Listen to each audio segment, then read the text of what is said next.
안녕하세요. 저는 얼마 전 남편과 이혼하고 아이 둘을 키우며 살고 있는 40대 싱글맘이에요. 이번에 이런 사연글을 쓰게 된 건 제가 겪은 충격적인 상황을 전하고 세상에 이런 쓰레기들도 있다는 걸 여러분들께 알려주기 위해서예요. 제가 이혼한 이유 한번 들어보시겠어요? 저는 결혼 당시에는 사회복지사였어요. 어릴 때부터 특정 직업에 애착을 가지는 타입은 아니어서 깊게 공부하는 스타일은 아니었어요. 사회복지사도 초고령 시대에 진입하면 노인 돌보는 사업은 망하지 않겠다는 생각으로 가볍게 택한 직업이었죠. 결혼 후 취득한 요양보호사 자격증도 사회복지사를 하다 보니 요양보호사 자격증도 유용할 것 같아서 취득한 거였어요. 그렇듯 저는 직업에 관해서는 특별히 집착하는 건 없었어요. 그리고 나이 30에 때가 됐다는 생각에 평범한 회사원이었던 남편과 결혼하고 바로 첫째 아이를 가졌었죠. 결혼할 때도 시댁에는 아무 문제도 없었어요. 시모는 자기 이름을 걸고 가게를 운영하는 멋진 중년을 보내는 분이셨고, 시부는 쾌활하고 언변이 좋은 성격 좋아 보이는 분이셨거든요. 남편도 그런 시부를 닮아 말도 잘하고 사람을 재미있게 해주는 사람이었어요. 그래서 결혼을 선택한 것도 있었죠. 그런데 그런 시부와 남편 사이가 처음에는 많이 나빴어요. 너 그 회사 때려치우고 그냥 엄마 밑에서 가게나 하라니까. 꼴랑 그만큼 벌어서 저 자식 밥은 어떻게 먹여 살릴래? 요즘 세상에 남자 혼자 벌어서 살 수 있을 리가 없잖아요. 와이프도 같이 돈 버는데 아버지가 왜 난리예요? 그리고 불확실하고 불안정한 수입보다는 적어도 확실한 수입이 낫죠. 볼 때마다 남편 직장 때문에 엄청 싸우곤 했거든요. 그런데 그게 점차 달라지게 됐어요. 결혼하고 한 6, 7년쯤 한창 싸우고 지지고 볶던 시부의 남편이 둘도 없는 친한 친구처럼 죽이 아주 척척 잘 맞더군요. 게다가 시부 말이라면 꿈뻑 죽는 남편을 보면 이제야 철이 좀 들었나 싶은 마음 반, 그래도 이건 좀 너무 과한 거 아닌가 하는 마음 반이었어요. 시부의 부탁을 뭐든 들어주려는 것이 나쁜 건 아닌데 그게 남편의 일이 아니라 저의 일이 되어버리는 건 기분이 퍽이나 나쁘더군요. 가게를 열심히 꾸려가던 시모가 너무 아팠던 적이 있었어요. 몸 상태가 너무 좋지 않아서 여러 병원을 찾다가 결국 큰 병원에서 해본 검사에서 혈액암이 발견됐죠. 시모는 입원하게 됐지만 급격히 쇠약해지는 바람에 간병을 할 사람이 필요하게 됐어요. 며느라가 네가 네 시어머니 좀 모셔라. 시부가 다짜고짜 그 말부터 툭 꺼내더군요. 상의가 아니라 통보였죠. 그게 얼마나 기분 나쁜 일인지 다들 아실 거예요. 저는 기분이 상했지만 일단 감정을 다스리고 시부에게 되물었죠. 아버님, 저도 할 일이 많은데 차라리 전문 간병인을 쓰는 게 어떨까요? 간병인은 돈 많이 들잖아. 그 돈 들이느니 네가 하는 게 낫지. 어차피 너도 그 뭐냐 간병하는 거 자격증 있다고 하지 않았어? 요양보호사 자격증은 있지만 저는 따로 직장이 있잖아요. 지금 일하면서 살림하며 애 보는 것도 힘든데 이 상황에 어머님까지 모시면 너무 힘들어서 아무것도 제대로 못해요. 돈이 많이 든다는 이유로 간병인을 안 쓰겠다는 말에 기도 안 찼죠. 그럼 저는 무보수로 부려먹어도 되는 노동력인가요? 솔직히 남편이 돈이나 많이 벌어왔으면 저도 이런 고민할 거 없이 일 그만두고 시모 케어하러 갔겠죠. 하지만 지금 저희 상황에 저까지 일을 그만두는 건 너무 무모한 행동이었어요. 그래서 저는 멀뚱하게 서 있는 남편에게 계속 눈치를 주고 있었어요. 그런데 남편이 뜬금없이 저한테 그런 말을 하더라고요. 여보, 모르는 사람한테 우리 엄마 맡기느니 그냥 당신이 봐주면 안 돼? 아버지 하는 말씀도 다 맞는 거고 솔직히 간병인 믿음직스럽지도 못한데 차라리 그런 사람에게 돈 주고 맡기느니 당신한테 맡기는 게 낫지. 당신 진짜 진심으로 그런 말 하는 거야? 나 일 그만두면 지금 당장 나가는 돈 다 펑크야. 모아놓은 돈도 많이 없는데 무슨? 엄마한테 이야기해서 일단 보험금 나오는 걸로 당신 월급만큼 달라고 하면 되지. 당신이 간병해주는데 그런 것도 못 해주겠어? 시모와 전혀 상의되지 않은 듯한 말투에 저는 걱정부터 앞서기 시작했어요. 두 사람 하는 걸 보니 제가 하겠다고 말하기 전에는 집에도 안 보내줄 것 같더라고요. 돈 문제만 해결되면 시모 돌보는 거야 일하는 거라고 생각하고 하면 되기는 한데 이럴 때는 남편이 외동인 게 정말 원망스럽더라고요. 결국 시부 말에 동조한 남편 때문에 저는 떠밀리듯 억지로 시모 병간호를 맡게 됐어요. 진짜 일하는 것처럼 오전부터 오후까지 일하고 저녁에는 집에 와서 애들 보고 살림하고 그렇게 하기로 결정했죠. 정말 싫은 일이 될 거라는 제 예상과는 다르게 생각보다 의미 있는 시간이 되었어요. 병간호하는 첫날 시모가 제게 그러더군요. 아가, 너 혹시 내 가게에서 일할 생각은 없니? 어머님 가게요? 제가 어머님만큼 요리를 잘하는 것도 아닌데 어떻게 거기서 일을 해요? 요리를 하는 게 아니라 운영을 하는 거지. 요리는 주방장한테 맡겨놓고 너는 가게를 굴리는 거야. 내가 이렇게 되고 나니 생각보다 내 가게에 애착이 많았다는 걸 느꼈어. 그걸 모르는 사람들에게 주느니 너한테 맡기고 싶은데 생각 있으면 배워보련? 정말 뜬금없는 제안이었지만 흥미는 생기더군요. 어차피 지금 있는 직업에 커다란 사명감이 있는 것도 아니었고 가게를 물려준다는 말까지 들으니 없던 흥미도 생길 수밖에 없더군요. 그렇게 그 다음 날부터 시모의 병수발을 들면서 시모 가게 일을 배우기 시작했어요. 시모 병원 입원 몇 달 전부터 시부가 가게를 운영하고 있었는데 매번 적자라 시모가 신경을 많이 쓰고 있다고 하더라고요. 그렇게 가게 운영에서부터 레시피까지 상세하게 저한테 알려주셨어요. 그래서 병수발 드는 내내 그리 힘들거나 지루하지도 않았죠.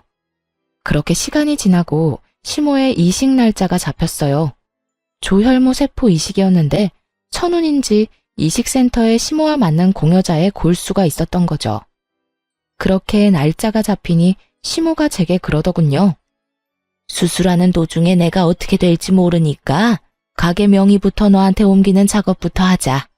지금 어차피 점심시간 끝나면 크게 할 일 없으니까 우리 집 가서 화장대 제일 아래쪽 서랍 깊숙이 넣어둔 서류를 좀 들고 와줘. 제가 어머님네 안방에는 안 들어가 봐서 잘 모르는데 그러면 제가 들어가서 화상통화 연결할게요. 어디쯤 있는지 어머님이 좀 알려주세요. 그렇게 이야기를 하고 저는 시댁으로 갔죠. 시댁 안으로 들어가니 생각보다는 정리가 되어 있었어요. 시부 혼자 있으니 어지러워져 있을 거라 생각했는데 예상외로 깔끔해서 시부 성격이 깔끔한가 보다 했죠. 그렇게 안방에 들어가서 화상통화를 연결했죠.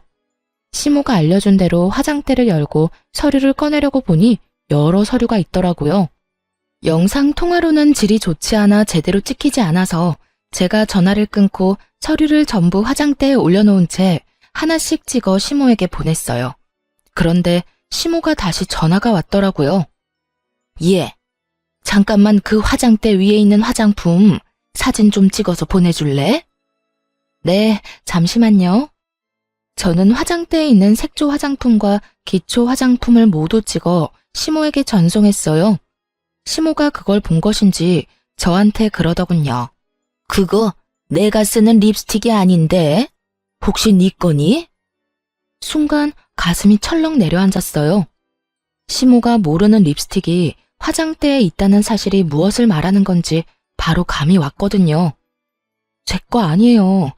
어머님 거 정말 아니에요? 물어보기도 죄송스러웠어요. 아픈 와중에 시부의 외도와 관련된 물건을 목격하게 될 줄은 꿈에도 상상 못하셨을 테니까요. 시모가 잠시 아무 말 없더니 저한테 한 가지 부탁을 하더군요. 얘야, 내가 이런 부탁까지 해서 정말 미안하구나. 혹시 너희 시아버지 외도 증거 좀 가져올 수 있겠어? 립스틱이라도 가져오면. 어머님, 외도 증거가 필요하시면 제가 안방에 녹음기 설치할게요. 어떤 쥐새끼 같은 여자가 여기 왔다 갔다 하는 모양이니 몰래 숨겨놓고 나중에 찾으러 오면 둘이서 무슨 이야기 했는지 알 수 있겠죠. 제 말에 시모가 그렇게 해달라고 말하고는 전화를 끊었어요. 저는 그 길로 소형 녹음기를 샀어요. 연필형으로 된 걸로 용량도 짱짱하고 오랫동안 녹음이 가능한 걸로 가져와 시부가 일하러 간 틈에 안방 침대 머리 쪽 살짝 아래에 절대 보이지 않도록 조심히 붙여놨어요. 그리고 녹음을 눌러놓고 병원으로 돌아왔죠. 병원으로 오니 시모 표정이 좋지 않았어요. 화가 안 나면 이상한 거죠. 그렇게 하루가 지나고 나서 드디어 그들이 대화를 나눈 것이 녹음이 됐어요. 그 녹음 내용을 듣고 저는 차마 시모에게 들려주기가 너무 힘들었어요. 두 사람의 대화 내용은 정말 충격적이었거든요. 자기, 오늘 병원 안 가봐도 돼? 와이프 수술 날짜 잡혔다며. 근데 안 가봐도 돼. 수술 날짜 전날 가면 되지. 내가 가게 일 때문에 바쁘다고 하면 지가 뭐라고 할 거야? 그리고 그것 때문에 며느리 거기다 붙여놨잖아. 그러니까 괜찮아. 당신이랑 같이 있는 시간이 더 소중하지. 정말 내가 더 소중한 거 맞아? 그런데 왜 그 여자랑 이혼을 안 해? 얼른 이혼하고 한몫 떼어준다며. 내가 가만히 생각해보니까 이혼하는 것보다는 와이프 죽는 거 기다리는 게 더 낫겠더라고. 그 여자 골골대는 거 보니 심상치 않아. 진짜 곧 죽는데도 믿을 수 있을 만큼 몸이 약해졌다니까. 그 여자 죽으면 그 유산이 다 어디로 가겠어? 바로 나랑 내 아들한테 오는 거지. 그걸로 떵떵거리며 살고 너도 내 여자로 남들한테 소개도 할 수 있고 일석이조잖아. 이걸 시모에게 들려줘도 되나 싶은 생각이 들었죠. 그렇지만 숨긴다 한들 이미 시모가 없는 집에 다른 여자의 립스틱이 놓인 걸 봐버렸으니 혹여나 그걸로 스트레스 받느니 받아들이고 정리할 시간을 주는 게 낫다고 생각했어요. 제가 그 녹음기를 시모에게 들려주자 시모 얼굴이 급속도로 일그러지더군요. 화가 안 나면 이상한 거죠. 이 정신 나간 것들이 아픈 환자를 두고 고사를 지내? 죽으라고? 어림도 없지. 내가 혼자 죽을 것 같아. 두 연놈들 바지가랑이라도 붙잡아서 똑같이 죽고 싶도록 만들어줄 거야. 시모가 그렇게 말하고 처음으로 한 일은 뜬금없는 가게 명의 이전이었어요. 시모 명의의 가게는 이제 제 것이 된 거죠. 가게는 2층짜리 건물의 1층에 있었는데 2층에는 시부모가 살고 있었어요. 그 건물은 시모 소유의 건물이었고요. 시모는 무남동녀 외동딸이었는데 외조부님이 열심히 평생 모은 재산을 외동딸에게 다 물려주고 떠나셨다고 해요. 그걸 시모가 두 손에 꽉 쥐고 있었고요. 그리고 그 사실을 알고 있는 시부는 이참에 시모가 죽기를 노리고 있던 거고요. 시모가 제게 가게 명의를 이전해준 날 저녁에 저는 집에 와서 애들을 보고 있었어요. 그런데 저녁 늦게 시부가 저희 집을 찾아왔더군요. 야, 네가 녹음기 설치했지? 우리 집에 들어갈 사람이 너 말고 없잖아. 저는 침착하게 시부 말에 대응했어요. 녹음기 설치는 어머님이 하라고 해서 한 거예요. 제가 설마 어머님 말씀을 거부하리라고 생각하시는 건 아니죠? 아니, 그런 일이 있으면 나한테 연락부터 해야 하는 거 아니야? 인간적으로 어떻게 말도 없이 녹음을 할 수가 있냐고. 그리고 그걸 왜 와이프한테 갖다 준 거야? 이거 다 사생활 침해인 거 몰라? 집주인의 허락받고 들어간 건 사생활 침해 아니고요. 어머님이 화장대에 놓인 상간녀 립스틱 보고 외도 정황 발견하신 거고요. 그걸 저한테 증거 찾아오라고 하셨거든요. 전 어머님 부탁 들어준 죄밖에 없는걸요. 그리고 애초에 어머님한테 들킨다는 생각은 전혀 해본 적 없으세요? 아버님이 저한테 와서 이렇게 화내실 건 아니죠.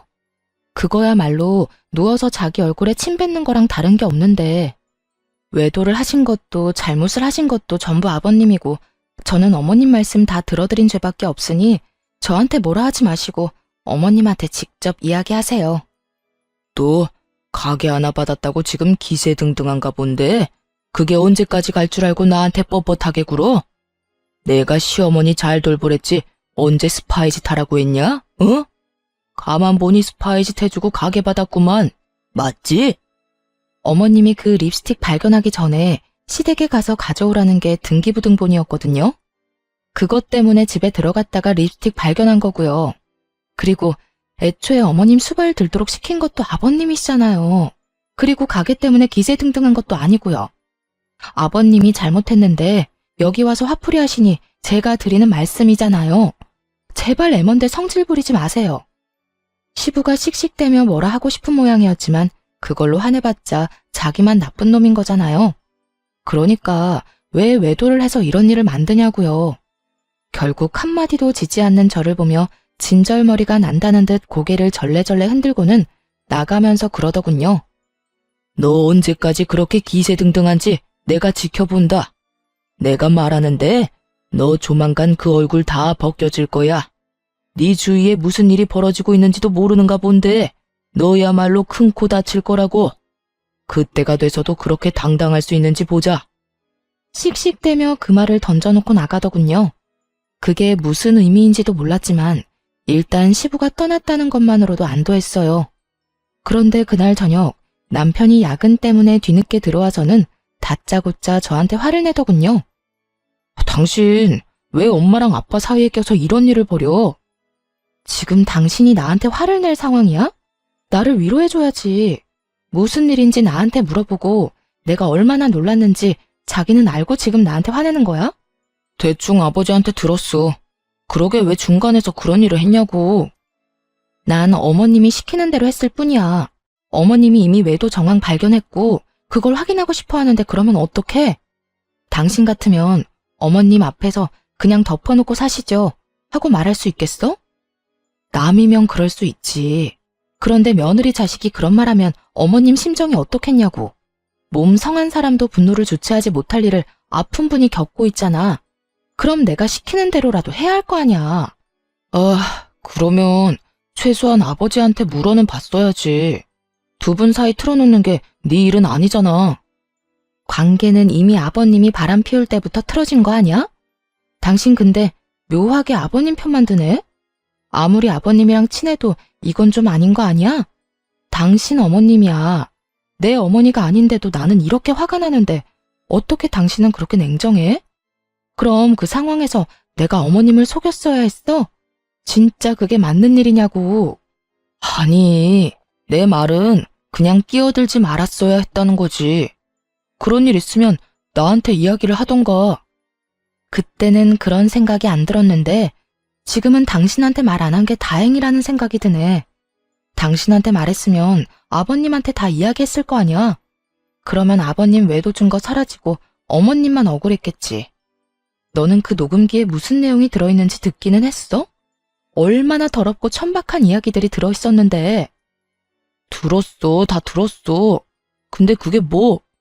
그렇게 된 것도 아니고 그냥 계획인 거잖아. 터무니없는 현실성 없는 계획. 그거 가지고 사람 몰아가는 건 아니지. 순간 남편의 그 말에 수상함을 느꼈어요. 왜 이렇게 시부 편을 드는 거지? 기분이 묘하게 이상했어요. 그리고 가게 명의 변경한 거 그것도 아버지한테 돌려줘. 당신이 가질 게 아니잖아. 그 가게 명의가 어머님이야. 어머님이 나한테 주신 거고. 병수발 들러간 첫날에 나한테 그 가게 주고 싶으니 가게 일 배우라고 하셨거든? 당신 진짜 점점 이상해. 왜 그렇게 아버님 편만 들어? 왜? 너도 남자라서 바람 피운 남자의 마음이 이해가 가?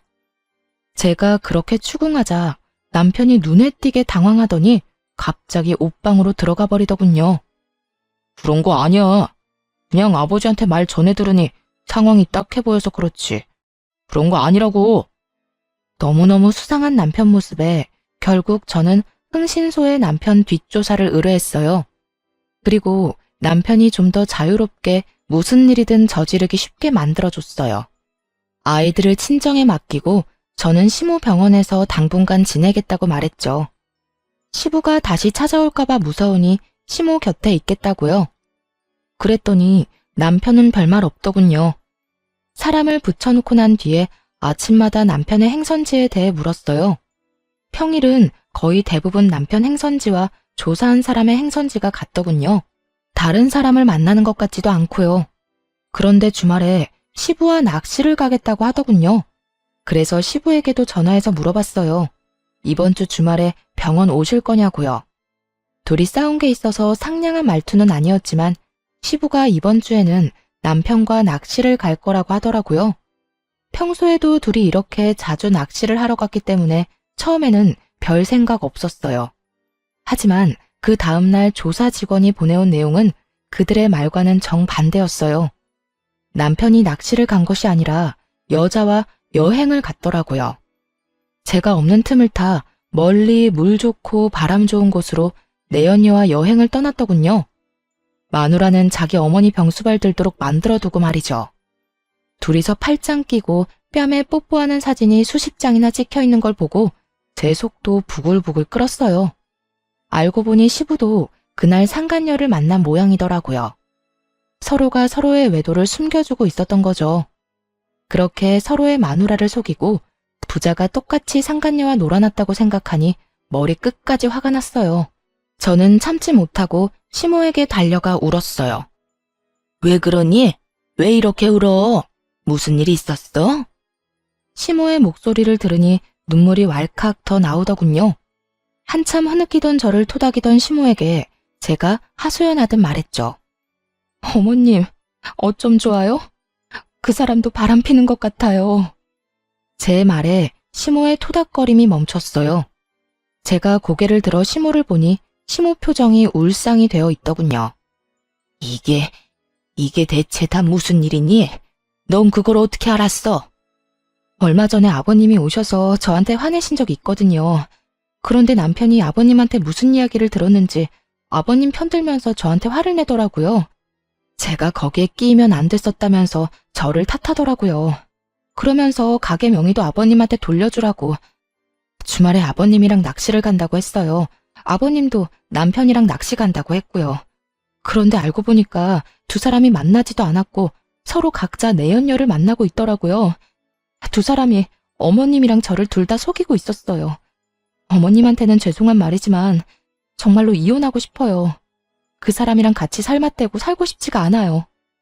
시모가 다 이해한다는 듯 제 어깨를 두드려 주더군요.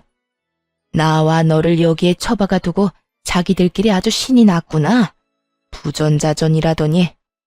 그런 못된 것만 배워 처먹어서 마누라 힘들게 하는 자식놈이나 자식놈한테 가르쳐줄 게 계집질밖에 없던 멍청한 남편놈이나 내 인생의 실패작이나 다름없어. 어머님은 어떡하실 거예요? 나도 그놈과 이혼할 거야. 감히 내 재산을 두고 상간녀랑 그런 대화를 한 놈을 내가 용서할 리가 없지 않니?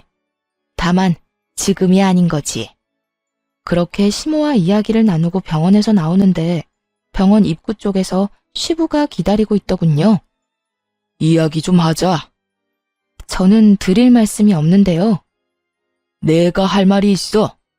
너, 네 남편 바람 피는 건 알고 있어? 그거 알고도 지금 이렇게 유유자적한 거야? 우리 아들, 너 안중에도 없어. 그 여자랑 벌써 몇 년째 만나고 있는 것도 내가 잘 알지. 그걸 알고 있으면서 숨겨줬다는 건가요? 저도 이미 다 아는 사실이에요. 아버님이 말 안 해줘도 제가 다 조사했거든요. 서로 주고받은 게 많던데요. 그래, 나도 너 싫어. 그러니까 이혼이나 할 준비해. 그리고 네가 가져간 가게는 우리가 다시 가져올 거야. 알아들어? 우리가 누군지는 모르겠지만 전 주인은 어머님이시고요. 유책 배우자이자 내연녀가 있는 남편에게는 아주 불리한 싸움이 될 거예요. 제가 원하던 거였는데 남편도 원한다니 다행이네요. 말 한마디 안 지지? 너 앞으로도 그럴 수 있나 두고 보자. 그리고 앞으로 여기 오지 마. 네가 와이프한테 쓸데없는 바람 불어넣는 거 안다. 그 사람 성격에 나랑 이혼하는 거 죽어도 못해. 근데 네가 옆에서 살랑살랑 꼬드기면 그 여자 마음이 약해서 넘어갈 수도 있지 않겠어? 그러니까 앞으로 여기 얼씬도 하지 마. 마음대로 생각하시고 마음대로 행동하세요. 저도 마음대로 할 거니까요. 아버님은 보호자이기도 한데 방관자이기도 했잖아요. 그리고 아직까지 저는 이혼을 안 했으니 가족은 맞고요. 어머님이 원하시면 계속 올 수밖에 없어요. 넌 뭐가 그렇게 떳떳해? 너 지금 가게 하나 가졌다고 지금 이렇게 나오는 거야? 나 이래봬도 아직은 네 시아버지야. 그러니까 저도 존중해드리려고 존댓말 쓰고 있잖아요. 왜요? 이제 와서 제가 어머님한테 가게 하나 받으니까 다른 재산도 뺏길까봐 걱정되세요? 그러면 애초에 바람을 피우지를 말았어야죠. 도대체 잘못한 사람이 누군데 왜 저한테 성질인데요? 저도 피해자거든요? 지나가는 사람 붙잡고 물어봐요. 누가 과연 떳떳해야 하는 건지. 제가 떳떳한 이유는 제게 잘못이 없기 때문이고, 아버님이 저를 보며 못마땅한 이유는 제가 바른 말만 하기 때문이겠죠. 그렇게 시부에게 일침을 놓고 돌아섰어요. 시부와 싸워봤자 아무것도 해결되는 것도 없으니까요. 그런데 돌아오는 길에 너무 화가 나는 거예요. 제가 왜 이런 취급을 받고 있나 싶고, 왜 저딴 인간이 나한테 그런 소리 하는 거 참아야 하나 싶고. 그래서 남편을 불러냈어요. 아무것도 모르는지 남편 놈은 태연스레 제가 말한 곳으로 오더군요. 갑자기 왜 밖으로 불러내? 집에서 이야기하면 되잖아. 귀찮다는 듯 말하는 남편 놈을 보며 저는 남편을 째려보며 말했죠. 집에 도착할 때까지 참을 수 없었거든. 내가 방금 아버님한테 들었는데 당신 바람 핀다며? 여자 있다던데? 그래서였어? 그래서 당신 아버지 편들면서 나한테 화냈냐? 갑작스런 제 말에 남편 놈이 당황했는지 얼굴이 하얗게 질리더라고요. 그게 무슨 소리야? 아버지가 그랬다고? 당신이 뭐 잘못 들었겠지. 잘못 듣기는 뭘 잘못 들어? 당신 아버지가 나한테 직접 이야기한 건데 나더러 빨리 이혼하라더라. 그것도 네 생각이야? 잠깐만 기다려봐. 남편은 급하게 전화를 걸더라고요. 시부에게 전화를 하는 거였어요. 아버지, 저 지금 와이프한테 이야기 들었는데 그 이야기 뭐예요? 왜 그런 이야기를 와이프한테 하셨어요? 내가 못할 말했어? 어차피 이혼할 거잖아. 너 그 여자 좋다며. 그럼 깨끗하게 이혼하면 되지. 지금 그 말이 아니잖아요.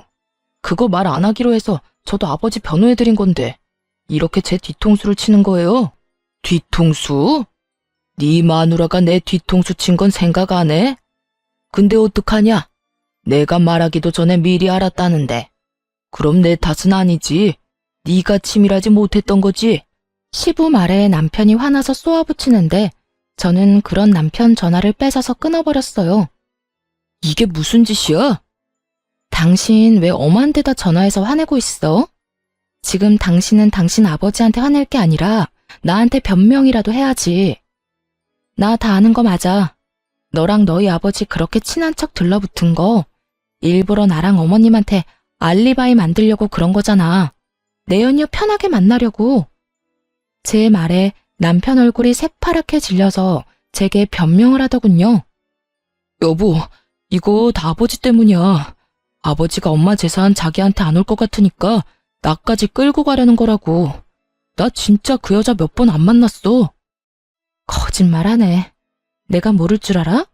어머님 돌아가시고 그 재산 당신이랑 당신 아버지가 다 가지려고 했다며. 둘이서 그렇게 가지고 나면 나하고 이혼 먼저 하지 않았겠어? 내 연녀가 있는데. 귀찮게 돌봐야 할 시모도 없으니 시모 돌봐줄 여자도 필요 없을 거고. 안 그래?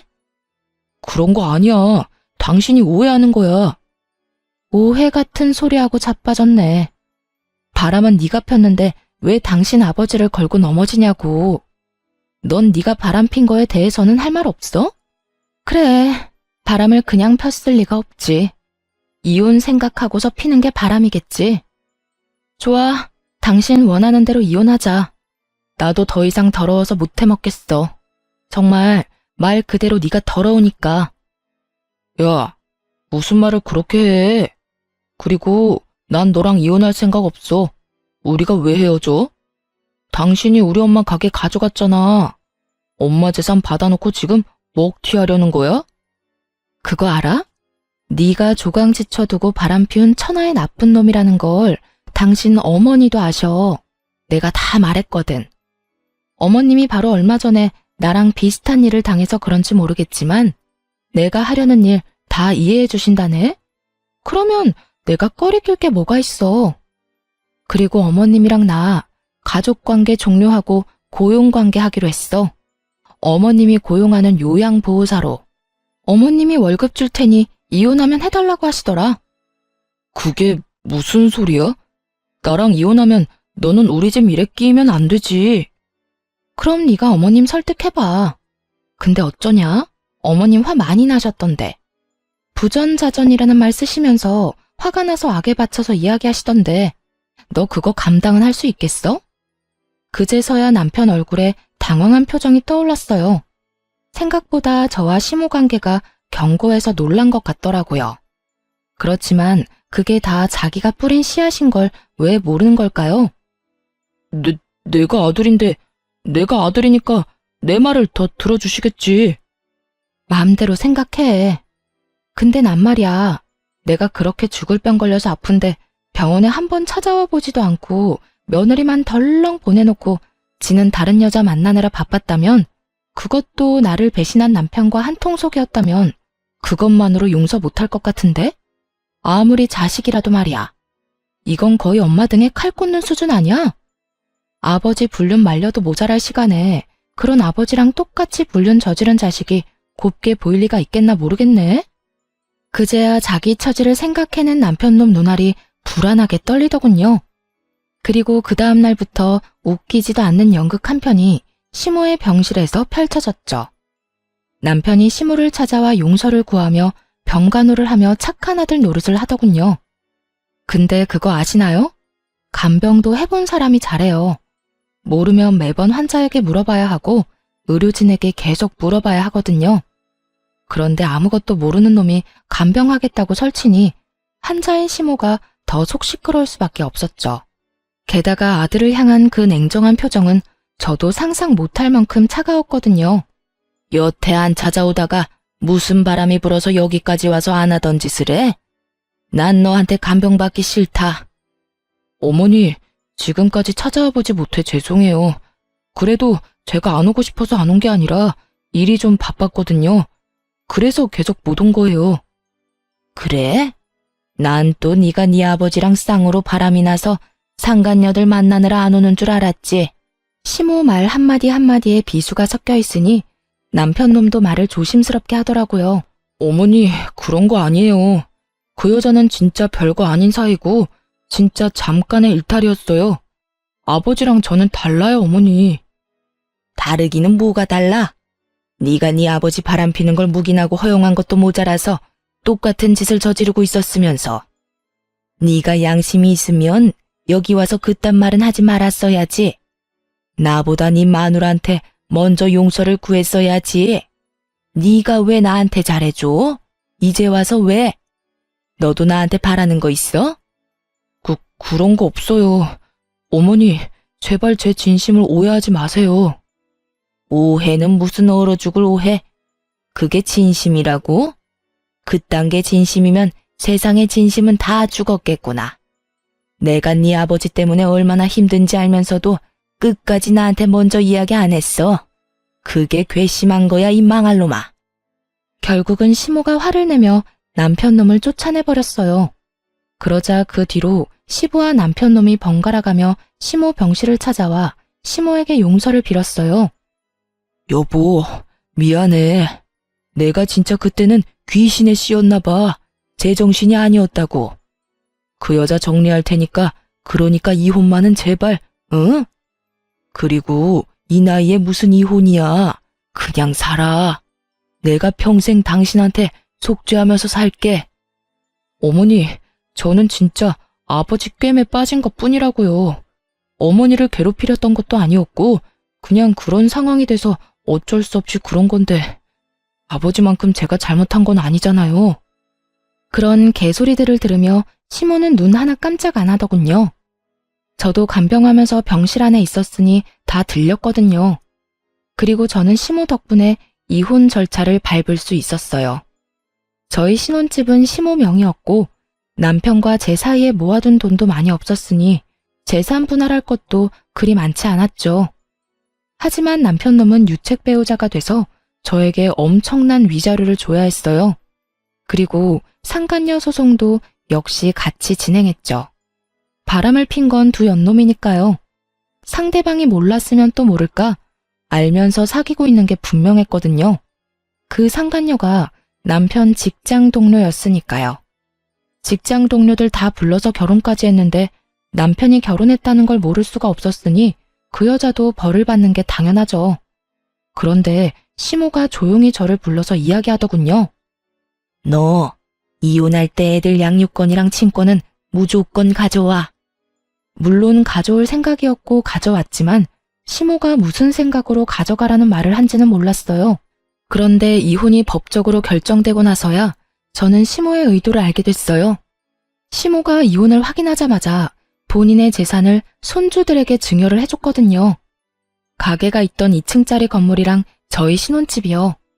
그리고 평소처럼 용서를 빌려온 남편과 시부에게 시모가 말해줬어요. 내 가게, 건물, 그리고 너희 신혼집, 내 손주들 앞으로 증여했어. 너희처럼 여자 눈에 눈물 흘리도록 만든 놈들한테 내가 물려받은 거 단 하나도 줄 생각 없어. 여보, 도대체 왜 그런 짓을 했어? 지금 친권이 누구한테 가 있는데 당신 재산 저 며느리가 함부로 쓰기라도 하면 어쩔 거야? 함부로 써? 당신한테 맡겼으면 순식간에 사라졌겠지. 나 죽으라고 고사도 지내는 판에 그 부동산 돈으로 바꿔서 다른 여자 먹이고 재우고 입히는데 열심히 썼겠지. 그 꼴 보느니 손주들한테 주는 게 낫지. 억울한 표정의 시부에게 시모가 윽박질렀어요. 그런데 묘하게 남편 놈은 조용하더군요. 지금 이 상황에 그나마 시부보다는 유리한 게 남편 입장이었잖아요. 시모가 죽으면 유산이 자기한테로 올 가능성이 높아졌으니 긁어 부스럼 만들고 싶지 않은지 숨도 안 쉬고 조용히 있더라고요. 그런 남편놈에게 저도 선물 하나 던져줬어요. 남편 상간녀가 남편이랑 같은 직장이니 찾아가서 친절하게 어떻게 된 과정인지 다 알려줬거든요. 저희 이혼하고 이미 남남됐으니까 알려줄게요. 저희 신혼집 명의가 시어머니 앞으로 되어 있었거든요. 그런데 이혼하자마자 어머님이 저희 아들들한테 증여를 했어요. 그러니까 그 남자 아무것도 없는 개털이에요. 집에서 곧 나가야 할 거고 위자료도 나한테 줘야 하고 매달 양육비도 보내야 하죠. 아, 그리고 당신도 상간녀 소장 받게 될 거예요. 그러면 나는 그 위자료도 받게 되겠지만 당신은 당신 스스로 돈을 내야 할 거예요. 그 남자 정말 아무것도 없으니까. 그래도 사랑만 있으면 되죠? 잘 만나요. 양육비는 꼬박꼬박 보내고요. 열심히 일해서 제 자식 크는데 돈 붙여줘야 하니까 몸 건강하고요. 거짓말이지? 그 사람 진짜 빈털털이라고? 그럼 난 어떡해. 위자료 대신 내준다고 자기만 믿으라더니 나쁜 놈이? 제 말에 한껏 열받았는지 그 길로 씩씩대며 전화를 걸어대더군요. 그런 상간녀를 두고 돌아왔어요. 결국 그 뒤에 들려온 소식은 두 사람의 이별 소식이었죠. 저는 정말 깔끔하게 이혼에 성공했어요. 이제 남은 건 시모였죠. 시모는 제가 이혼하고 손주들에게 부동산을 증여해주면서 모든 재산을 정리해두고 이혼 소송을 진행했어요. 시부가 죽자 살자 매달렸지만 시모가 들은 채도 하지 않았어요. 그 여자와 만난 것이 하루 이틀 일도 아니었고 거의 5년 가까이 만나며 시모를 기만했으니까요. 게다가 아픈 사람을 두고 바람을 피우면서 심지어 재산을 다 가질 거라는 이야기를 했으니 그에 관한 시모의 분노가 얼마나 컸는지는 상상하지 않아도 알만했어요. 결국 두 사람도 이혼을 했지만 역시나 시부가 유책 배우자가 됐고 나눠야 할 재산 분할은 시모의 증여로 인해 할 것도 거의 없었죠. 시모 명의로 된 것은 현금 자산뿐이었는데 그마저도 병원비와 보험금으로 받은 거라서 건드리지도 못하게 됐거든요. 결국 부자가 똑같이 계집질하다가 이혼당하고 빈털터리로 나앉게 생긴 거죠. 게다가 상간녀까지 떠나가니 지푸라기라도 잡는 심정으로 시어머니 병실만 뺀질나게 드나들더라고요. 어머님은 자기가 오래 살지 못할 거라 생각했는지 마음을 단단히 먹고 시부를 빈털터리로 만들었고요. 그런데 정말 웃긴 건 제 전남편 놈이었어요. 그 자식이 시부가 나가 떨어진 걸 보고 시모에게 찾아와 뭐라고 했는 줄 아세요? 어머니, 이제 하나뿐인 자식인 제가 어머니 잘 모실게요. 이러는 거예요. 그러면서 세상 효자인 척 다 하더군요. 시모가 그런 아들 바라보며 물었죠. 아, 그래? 그럼 잘 모셔라. 내가 해달라는 대로 다 하고 그 정도는 할 수 있지? 네, 당연하죠. 어머니, 저만 믿으세요. 그 꿍꿍이 속을 왜 모를까요? 필시 속으로는 시부가 이혼했으니 만약 이 상태로 시모가 죽으면 자기한테 시모 유산이 다 상속될 거라고 정신 나간 상상하고 있었을 거예요. 그렇지만 그 뒤에 들려온 시모 말에 전 남편 표정이 울상이 됐죠. 그래, 그러니까 내가 미리 알려줄게. 나는 내 재산 다 쓰고 갈 거야. 그리고 다 못 쓴 거 있지? 그건 사회에 기증할 거라고 유언장까지 적어놨어. 내 재산에 관심 있는 사람들이 많고 뒤통수까지 쳐가면서 가져가려는 사람들이 있으니 그런 인간들 배불리지 않으려면 내가 다 걷어가는 게 맞지 않겠니? 어머니, 그런 게 어디 있어요. 제가 자식인데 당연히 저한테 물려주셔야죠. 왜 당연히야? 너 내 재산 불리는데 도움 준 적이 있어? 네 아버지랑 마찬가지로 나 뒤통수 치기나 바빴지. 인간아, 좀 착실하게 살지 그랬어. 왜 죽어가는 엄마를 두 번 찔러 왜? 내가 널 용서해서 여기 놔두는 것 같아? 천만에. 네 아버지랑은 다르게 법적으로 헤어질 방법이 없으니 그냥 두는 거다. 엄마 재산으로 한몫 챙길 생각뿐이었던 인간 주제에 여기가 어디라고 기어들어와서 가짜 효자질이야? 네 놈이 네 아버지랑 똑같이 개집질하는 동안 여기 네 전처가 나 다 케어해줬어. 곧 죽을지도 모를 엄마 맡겨놨으면 네가 더 잘했어야 할 거 아니야. 왜? 돈만 많고 쓸모없는 엄마 여기 가둬놓고 마누라까지 같이 처박아 놓으니까 잘 만났어?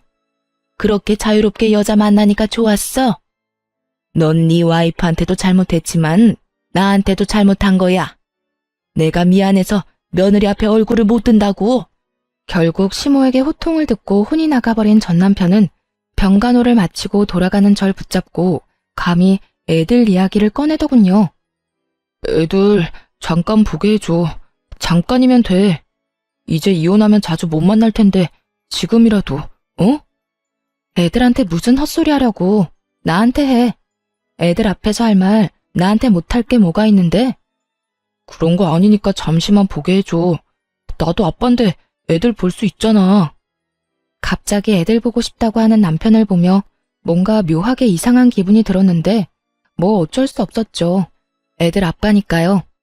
그렇게 애들을 만나게 해줬는데 애들이랑 셋이서 이야기를 얼마간 하더니 곧 풀이 죽은 얼굴로 밖으로 나오더군요. 전 남편 돌아가고 애들한테 물었어요.